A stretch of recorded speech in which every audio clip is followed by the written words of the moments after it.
다윗이 레위 사람의 어른들에게 명령하여 그의 형제들을 노래하는 자들로 세우고 비파와 수금과 재금 등의 악기를 울려서 즐거운 소리를 크게 내라 하매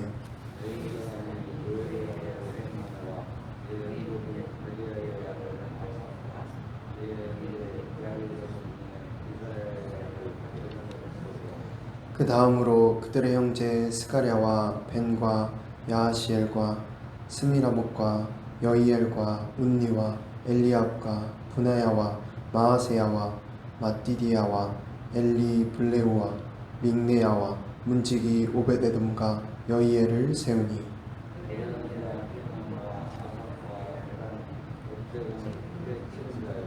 스가랴와 아시엘과 스미라목과 여이엘과 운니와 엘리압과 마아세야와 분하야는 비파를 타서 알라못에 맞추는 자요.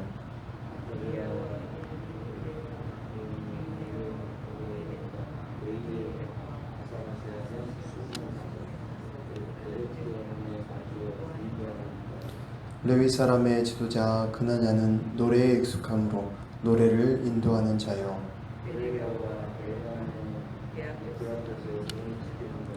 제사장 스바냐와 요사박과 느다넬과 아미세와 스가랴와 분하야와 엘리에셀은 하나님의 궤 앞에서 나팔을 부는 자요. 오베데돔과 여이야는 궤 앞에서 문을 지키는 자이더라.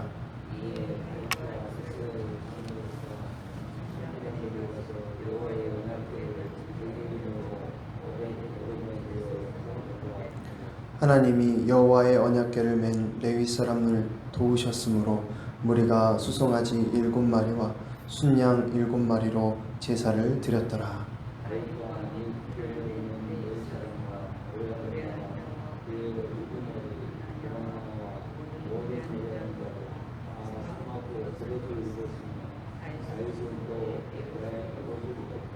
이스라엘 무리는 크게 부르며 뿔나팔과 나팔을 불며 재금을 치며 비파와 수금을 힘있게 타며 여호와의 언약궤를 메어 올렸더라.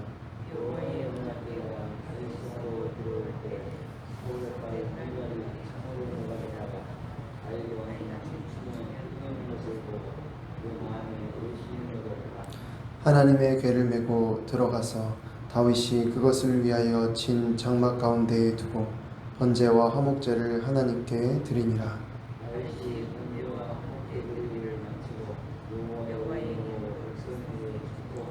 이스라엘 무리 중 남녀를 막론하고 각 사람에게 떡 한 덩이와 야자 열매로 만든 과자와 건포도로 만든 과자 하나씩을 나누어 주었더라.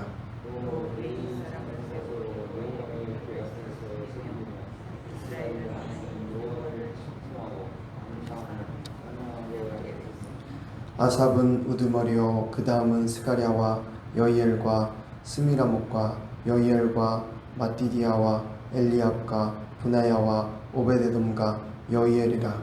비파와 수금을 타고 아삽은 재금을 힘있게 치고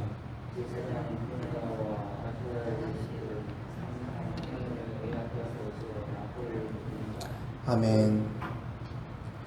오늘 우리가 읽은 본문의 말씀 역대상 15장 16절부터 24절에서는 언약궤가 다윗성으로 들어올 때 하나님을 찬양했던 사람들의 이름을 기록하고 있습니다. 다윗은 법궤가 성으로 들어올 때 이를 기뻐하기 위해 레위인들 중에 노래하는 자들을 세우고 또 악기 연주하는 자들을 세워 준비하도록 합니다. 이 법궤는 하나님의 임재를 상징하는 것이기 때문에 법궤가 성 안으로 들어온다는 것은 하나님께서 이스라엘의 왕으로 오시는 것을 의미하는 것입니다.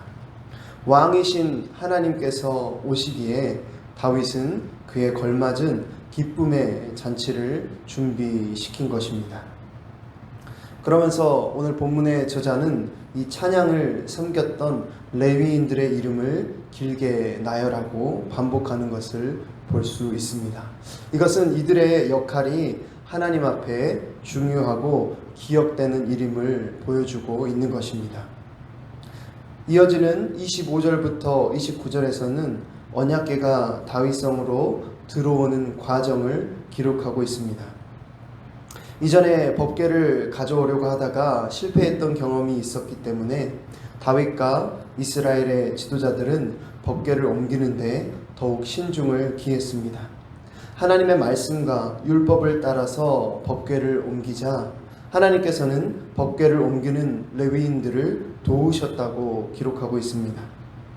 이에 다윗과 이스라엘 백성들은 수송아지 7마리와 순양 7마리로 하나님께 감사의 제사를 드립니다.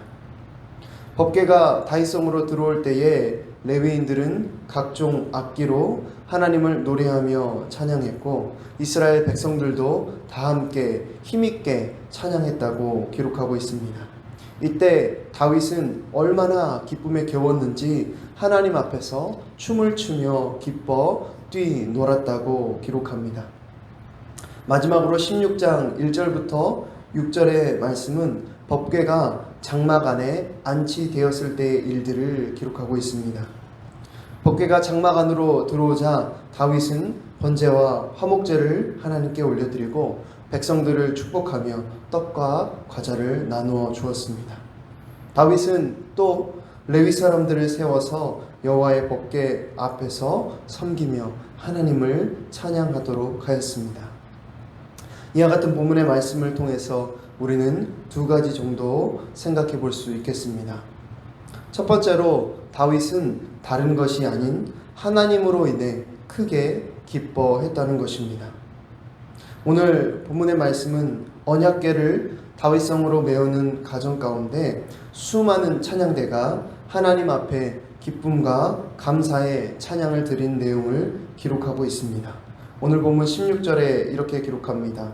다윗이 레위 사람의 어른들에게 명령하여 그의 형제들을 노래하는 자들로 세우고 비파와 수금과 재금 등의 악기를 울려서 즐거운 소리를 크게 내라 하매. 아멘. 16절 마지막에 뭐라고 기록하고 있습니까? 즐거운 소리를 어떻게 내라고 말합니까? 크게 내라고 말하고 있습니다. 다윗이 하나님의 법궤가 다윗성으로 들어오는 그 기쁨이 너무나도 컸던 것을 이제 레위 사람들을 통해 그 찬양을 통해 표현했던 것입니다. 이 다윗 왕의 기쁨이 얼마나 컸던지 29절에서는 다윗이 하나님을 찬양하며 춤추며 뛰어놀았다라고 기록하고 있습니다. 사무엘하 6장 20절 말씀에 따르면 이때 다윗이 얼마나 힘을 다해 춤을 추며 하나님을 즐거워하고 하나님을 기뻐했던지 그의 격렬한 춤 사이로 인해 다윗의 몸이 다 드러날 정도였다라고 기록하고 있습니다. 지금 다윗이 무엇 때문에 이렇게 기뻐하는 것입니까? 다윗은 전쟁에서 승리해서 기쁜 것이 아닙니다. 이스라엘이 경제적으로 부흥하고 흥왕해서 기쁜 것이 아닙니다.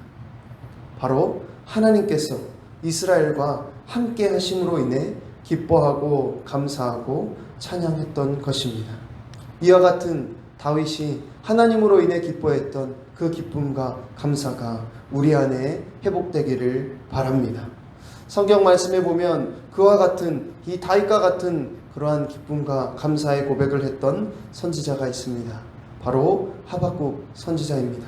하박국 선지자는 이스라엘이 다른 이방 민족들에 의해서 고통을 당하고 있을 때 이와 같이 고백합니다. 하박국 3장 17절과 18절에 이렇게 기록하고 있습니다.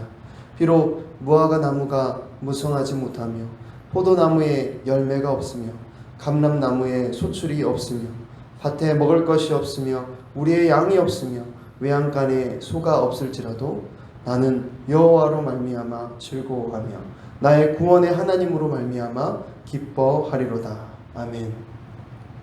사랑하는 영광교회 성도 여러분, 저와 여러분은 삶의 자리에서 무엇으로 인해 기뻐하고 감사하고 있습니까? 우리 안에 다윗과 같은 하나님으로 인한 기쁨과 감사의 고백이 있습니까? 하박국 선지자와 같이 상황과 환경을 뛰어넘어 여호와 하나님으로 인해 기뻐하는 진정한 기쁨이 있습니까?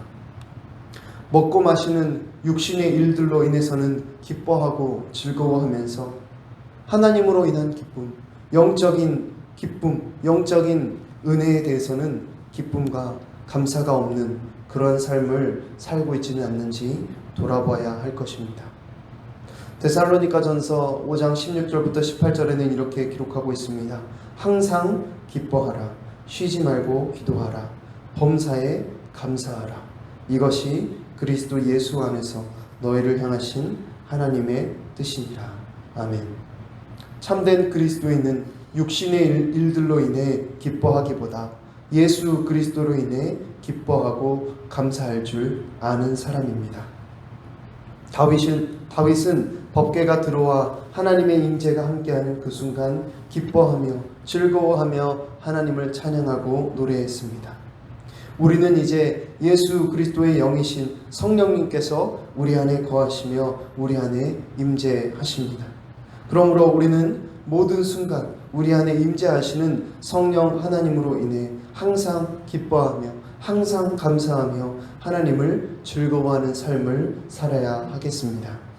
이와 같이 세상의 일들로 인해서 기뻐하는 것이 아니라 우리 주님으로 인한 기쁨이 가득 넘치는 저와 여러분의 삶이 되기를 간절히 바랍니다.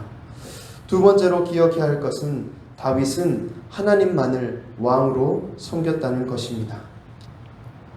이스라엘의 법궤는 하나님의 임재의 상징이자 하나님의 통치의 상징입니다. 그러므로 이스라엘 가운데 법궤가 돌아왔다는 것은 하나님께서 이제 이스라엘을 통치하시며 하나님께서 이스라엘을 다스린다는 것을 의미하는 것입니다. 그런데 이전까지 이스라엘 백성들이 하나님을 왕으로 인정하지 않고 하나님을 마치 자신들의 종과 같이 부려먹고 자신들의 부적과 같이 법궤를 마음대로 사용했을 때 하나님께서는 그 법궤를 블레셋에게 넘어가게 하셨습니다.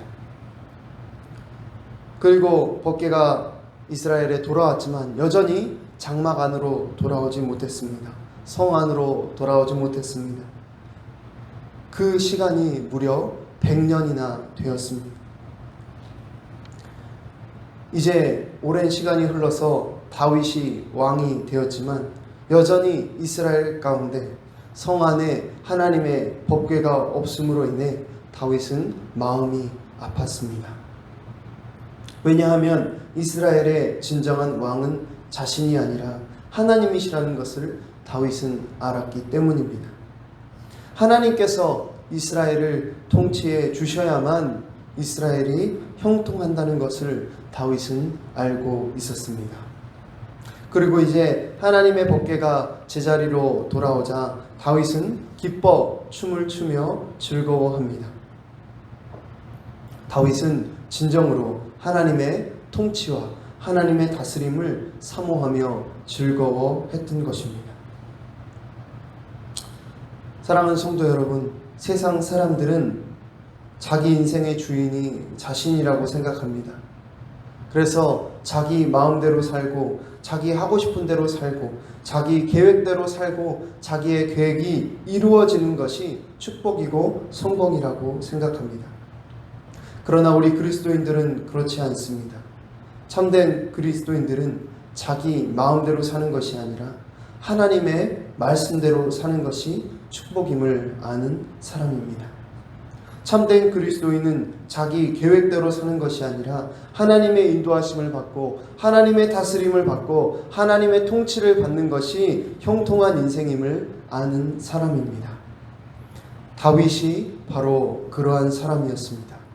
다윗은 자신이 왕임에도 불구하고 자신의 뜻대로가 아니라 하나님의 뜻대로 나라를 통치하길 원했습니다. 하나님, 제 인생에 간섭하지 마세요가 아니라 하나님, 제 인생에 제발 간섭해 주세요. 제 인생을 다스려 주시고 통치해 주세요. 그렇게 고백했던 것이 바로 다윗 왕이었습니다. 이 자리에 함께한 저와 여러분이 이처럼 우리의 인생을 하나님께 맡겨드리며 하나님을 왕으로 모시고 하나님의 통치와 다스림을 받음으로 참된 형통을 누려가는 놀라운 은혜가 가득하게 되기를 바랍니다. 기도하겠습니다. 하나님 아버지, 오늘 역대상 15장의 말씀을 통해서 우리의 삶을 돌아보게 하시는 은혜를 감사합니다. 하나님, 다윗 왕이 하나님의 법궤가 제자리에 돌아왔을 때에 그 기쁨이 얼마나 크고 즐거웠던지, 그의 몸이 다 드러날 정도로 기뻐 뛰며 즐거워하며 하나님을 찬양하고 노래했던 것처럼, 하나님, 우리 또한 육신의 일들로만 기뻐하는 것이 아니라 하나님으로 인해 기뻐하게 하시고 영적인 기쁨, 영적인 은혜로 인해서 감사하게 하시고, 하박국 선지자와 같이 상황과 환경을 뛰어넘어 여호와 하나님으로 인해 기뻐하는 참된 기쁨과 감사가 우리의 삶에 넘쳐나게 하여 주시옵소서. 하나님, 다윗 왕이 그렇게 기뻐했던 이유가 무엇입니까? 하나님, 왕이신 하나님께서 이제 이스라엘을 다시 다스리시고 통치하신다는 그것으로 인해서 기뻐했던 것처럼, 하나님, 이제 우리의 삶 가운데에도 내가 내 인생의 주인이 되고 내가 내 인생의 왕이 되는 것이 아니라 하나님께서 우리 인생의 주인이 되어주시고 하나님께서 우리 인생 가운데 왕으로 좌정하셔서 다스리고 통치하심으로 말미암아 우리 인생을 온전히 주님께 맡겨드리고 그 통치하시는 하나님으로 인해 기뻐하고 감사하는 우리 인생 되게 하여 주시옵소서. 세상에서 성공하고 세상에서 잘 사는 것이 형통한 것이 아니라 하나님의 다스림을 받고 하나님의 말씀대로 살아가는 것이 진정한 형통임을 알고 주님의 다스림을 기뻐하는 우리의 삶 되게 하여 주시옵소서. 감사하며 예수님의 이름으로 기도합니다. 아멘. 하늘에 계신